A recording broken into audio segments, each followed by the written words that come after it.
Okay, my name is Myint Zaw and I'm from Myanmar. Some people know my country as Burma. I based in Yangon and working for a local civil society organization. So today I'm going to talk about based on my experience working in my country. The but not so much from the academic perspective, but I guess from the citizen working inside as an activist and advocate for environmental issue and social justice issue.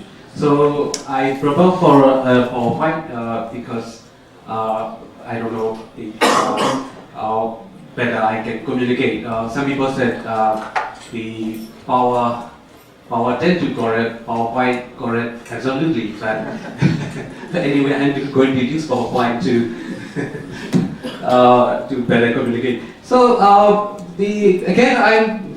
pretty much of what I present were based on my country experience. As many of you know, Myanmar or Burma is a Southeast Asian country living under military regime for several decades. And last 5 years, the country opened up, engaged with the outside world, sort of a lot of huge amount of activities and initiatives going on in last few years and also going on right now. But what we as a citizen understand the situation what are the difference like old Burma living under the military regime and new Burma, a lot of engagement with Indonesian elders and international sort of a lot of engagement. For us is in one hand there's the several degree of the freedom that we enjoy, like some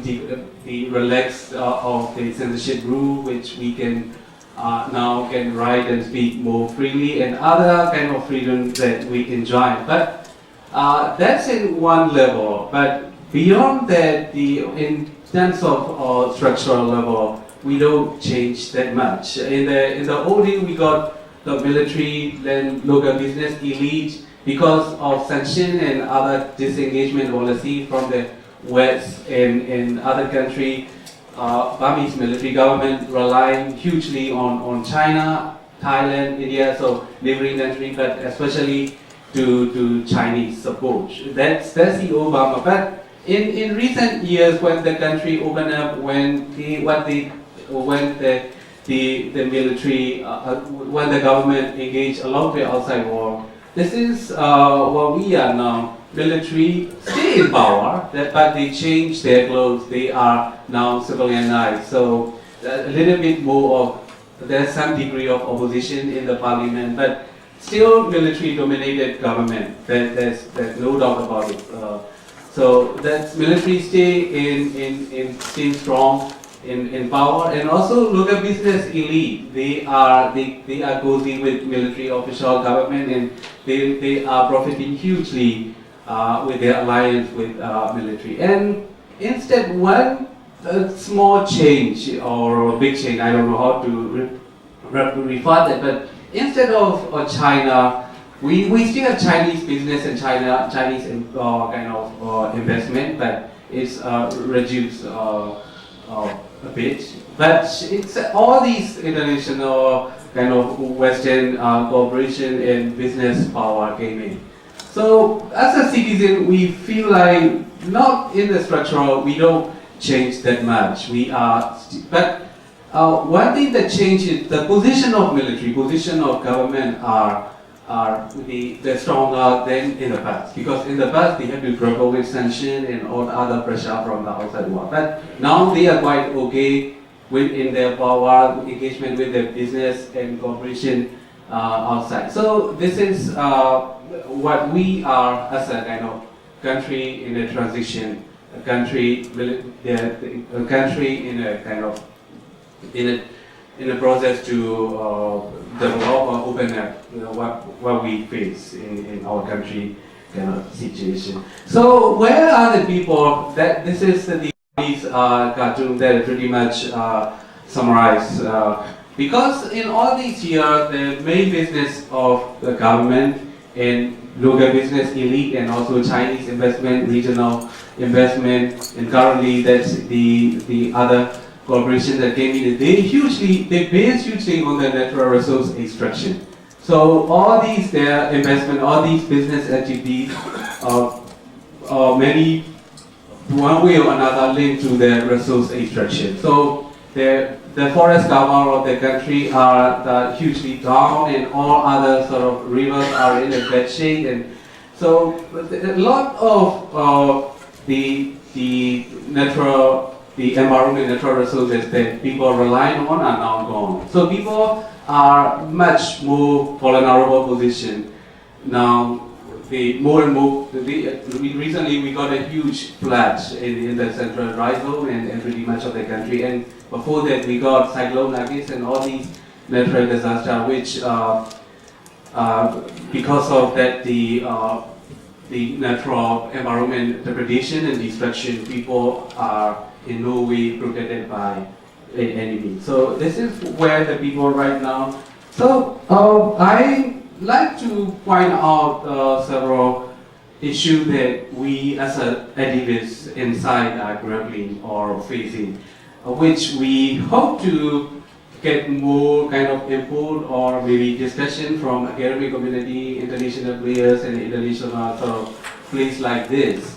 So what we are having now inside the country, what we are experiencing is it maybe the challenge, maybe the obvious facts, but that still we have to deal with. One is we know about the experience even in our or the region. We know a lot about Cambodia and East Timor and all these countries who opening up and who kind of outside influx of the country and pretty much dominate.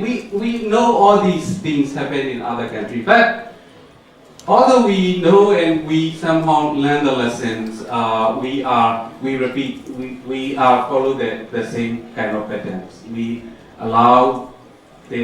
relax our rules, the regulations, so that business can come in and they can extract resources. So why we are, I mean, all these theories and all these papers and all these writings and all these kind of warning the country like us? Because in the past, we can blame everything on the military government, but now the situation changed. All the big NGOs are in our country.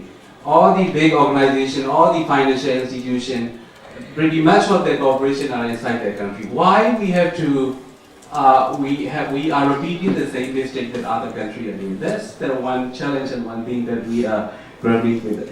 And the second thing is there's a lot about the legality and legitimacy. Like international cooperation coming in, assuming that now the government are somewhat legitimized because opposition are in parliament in sort of other reasons that they came in. But is it they are, and also Chinese investment in the past, the reason that they give is they are doing all these things according with the government rules and regulations. They are following the law of the government. But is it legitimate? Is it something that you came in with the agreement with the government but destroying the local livelihood, local environment? Is it how we going to construct that legality, not always kind of legitimacy?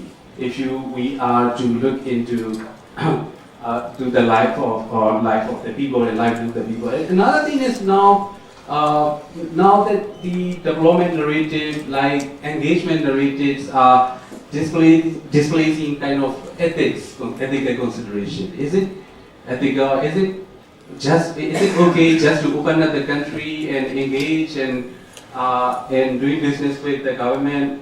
Is it okay, or are we not need to consider ethical consideration in a country, in a kind of fragile country in the transition? So that's another challenge that we been grappling with. And the third one is issue of priority. A lot of engagement are intended because country in transition intended for kind of political sort of issue, the political rights, how to build capacity of the political parties and government and all this. But it seems that all these engagement are pretty much the neglecting or not really focusing on the social cultural rights of the people.